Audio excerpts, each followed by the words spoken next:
They might have similar levels of fame, maybe similar levels of Instagram followers, but normal celebrities and trained fighters could not be any more different. So when some singers or actors find themselves in a feud with a lifelong martial artist, if things get physical, it's only ever going to go one way. And while thankfully a lot of these beef were squashed before it came to that, it doesn't make their existence any less strange. These are 10 UFC fighters that had beef with celebrities. Conor McGregor. There was a point in time where it seemed like Conor McGregor was in the headlines each and every week for some reason, especially after his $100 million payday showdown against Floyd Mayweather. But then that period of constant controversy slowed down, as McGregor's focus shifted back to fighting.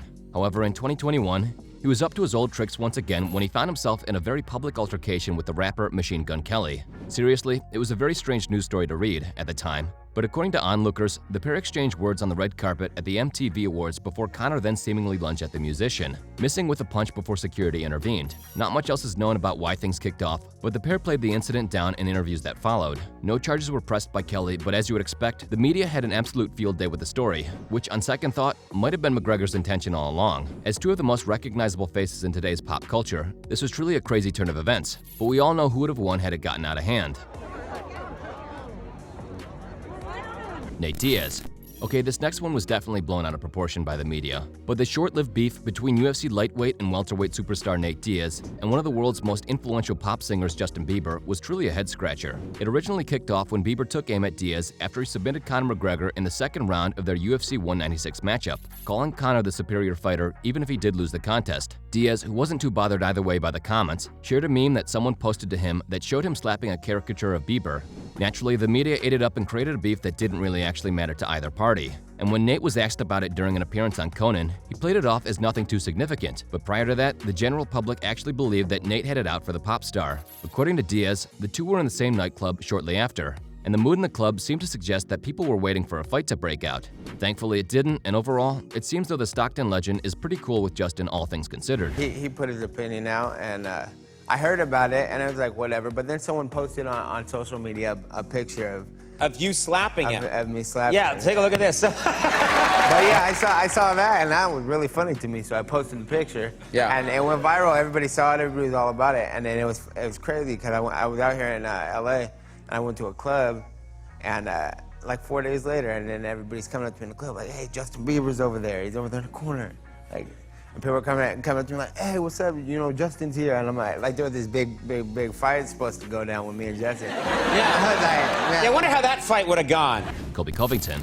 At this stage, is it fair to simply call Joe Rogan a celebrity? Well, in our book, he qualifies for a position on this list due to the fact that he's not a UFC fighter. And for Colby Covington, he saw Joe Rogan as the perfect target, the ideal combination of fame and platform for him to take a shot at. Rogan was critical of Colby when the UFC welterweight started going on the offensive as far as his former roommate John Jones was concerned, saying that someday Colby was going to have to come face-to-face with the light heavyweight. Covington, in response, said that he was going to slap Rogan the next time he saw him. And though Rogan laughed it off and jokingly pleaded with Chaos to let it go, the headlines were dominated by this beef for more time than you'd think. By all accounts, though, these two have a good relationship these days. Yeah, that's kind of why the beef started with Joe Rogan. You know, his little mouth was trying to run, you know, and say things when he shouldn't have an opinion, dude. You've never been in an octagon. You don't have any experience fighting. Just because you do these little Taekwondo tournaments and you can't even get first place in those doesn't mean you can come talk to the King of Chaos, a.k.a. the new welterweight king on June 9th. You know, he's a biased announcer as it is. He's so hyped up on whoever, you know, if it's John Jones fighting, you know, his balls are so far in his mouth that he's just going to be saying that anything John does, oh my God, he's the greatest of all time. Matt Brown. The UFC welterweight veteran Matt Brown is not the first name that comes to mind when you think of the legendary West Coast rapper Snoop Dogg. But during the aftermath of the infamous boxing matchup between McGregor and Floyd Mayweather, a video surfaced that showed Snoop mocking Conor for his loss. As you might expect, this did not go down well with the MMA community, with many calling out Snoop Dogg for disrespecting professional fighters. It was around this time as well that a lot of fans were lashing out at Snoop for his commentary on the UFC's Dana White's Contender Series. Overall, his over-the-top analysis on what was going on just came across as extremely ignorant to most. The loudest voice of the lot came in the form of the fan favorite Matt Brown, who, during an appearance on the Joe Rogan Experience, told Rogan that Snoop was a piece of shit, and that he would happily punch him in the face if he ever met him. And if you know anything about Matt Brown, you'll know that he's not one to make idle threats. An absolute savage in the cage, and a fighter that Snoop would do well to avoid. Snoop Dogg, that piece of shit. I'll call him out. What don't you like about Snoop Dogg? He called Conor. Oh, Mary called him a bitch. That was a mess. No, was a mess. that's After not the cool, Floyd man. Mayweather fight, that was a mess. I think he was fucked up. I don't care. Yeah. You know, he put it on public. He could have, you know, apologized, deleted, whatever. You know? Yeah. If I go to the UFC PI, I might just punch him if I see him there. Whoa. I'm cool with that. We don't know if the beef has been settled or not, but as of right now, the Immortal has not yet had the chance to get his hands on Snoop Dogg. Randy Couture. There was a very strange period in MMA where Steven Seagal was a real presence in the sport. His coaching of Anderson Silva and Lyoto Machida led to 2 iconic front kick KOs in the space of just 3 months. And though the techniques used vary between the two, Seagal was more than willing to take all the credit, saying that he had worked hard with both fighters to perfect the technique. A coincidence? Probably. But one man who was not overly impressed by Seagal's desire to be in the spotlight was the man who had fallen victim to Machida's crane kick, Randy Couture. There was even a challenge in place for a fight, with the Aikido black belt Seagal, who was 60 years old at the time, putting the stipulation in there that the fight had to take place behind closed doors with no witnesses. Of course, Randy never bothered to take him up on that. But let's be real, in one corner you had a film star whose own fighting prowess was very questionable, and in the other, a 5-time UFC champion across 2 different weight classes, with a career on the back of his ability to dish out punishment to world-class fighters. You do the math. Remember, if you're enjoying our content and want to see more, be sure to leave a like before subscribing to the channel so you don't miss any of our weekly uploads. Dana White.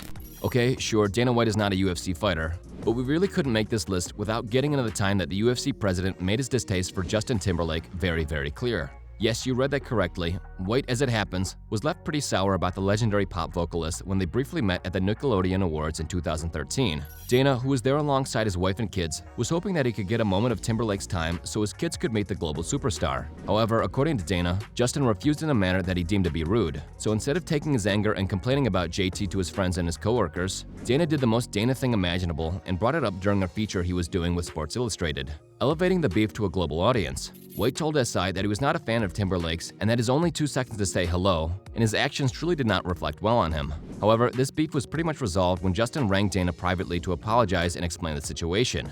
Dana tweeted a message of thanks to the pop star, and from there, the conflict was seemingly put to bed. Andrei Arlovski.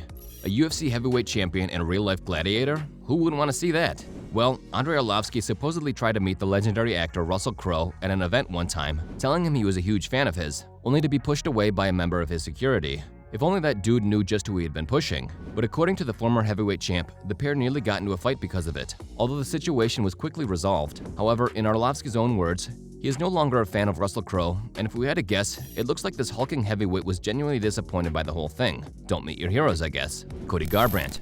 Cody Garbrandt and Jean-Claude Van Damme are not 2 names you'd expect to have some real history, but when the legendary movie star came to visit Team Alpha Male in Sacramento a few years back, things quickly turned sour. Now, we're not really sure what to make of this one, but according to Cody, Van Damme and him were sparring lightly when the action star fired off one of his signature kicks, catching No Love off guard and landing on his teeth. This seemed to really anger Cody, who told his coaches to get Jean-Claude away from him before he retaliated. Now, the video in question shows that this was a pretty quick but unquestionably light shot, but judging by the fact that Garbrandt spoke about his anger at Van Damme in a later interview, it doesn't seem like this duo has had the chance to patch things up. Conor McGregor. We really could have taken things further and made a whole list of interactions between Conor McGregor and celebrities, but for our money, this early beef with P. Diddy is just too strange to leave off. After a chance meeting at a college football game in 2013, when Conor was a virtual unknown, McGregor spoke on an Irish chat show about how he was unimpressed with the rapper, saying that he was a little up his own ass. Diddy, as you might expect, did not reply. But years later, as McGregor became a global superstar, he was among the most vocal supporters of Conor's rival Floyd Mayweather ahead of their boxing bout, publicly stating that he hoped McGregor was on the receiving end of a brutal KO. Maybe it was more of a show to support Floyd than anything else, but if you ask us, we think there's more to it. Ronda Rousey. Another fighter who has had ties to Justin Bieber, this time with some actual contempt boiling beneath, is the former UFC bantamweight queen Ronda Rousey. Rousey was attending an event with her sister when all of a sudden, the younger Rousey noticed that Justin Bieber was there. After trying to get a picture with him, Bieber very rudely said that he had already taken $1 billion that day before walking away. When Rousey publicly complained about the incident, Bieber made a very quick apology. However, when Ronda lost to Holly Holm and Amanda Nunes, it's important to point out that Justin was extremely quick to take shots through his official Twitter page, reacting live to both defeats with some real joy. Is Justin Bieber really such a huge fan of Holly Holm and Nunes, or is he just being petty? We'll let you decide. I walked over there and I said, "Excuse me," and he turned to me and goes, "I've already taken 1 billion pictures today, okay?" And I said, "Yeah, but," because there's the only 16-year-old girl at the whole party, you know? I only got, "Yeah, but," out, and he goes, 1 billion, and walks off and totally snubbed my little sister. And then she looks at me and she's like on the verge of tears and she goes, "I'm no longer a believer." And that will just about do it for this video. Again, if you enjoyed today's video and want to see more, be sure to leave a like and a comment before subscribing to the channel so you can stay up to date with all of our latest uploads. Thanks for watching.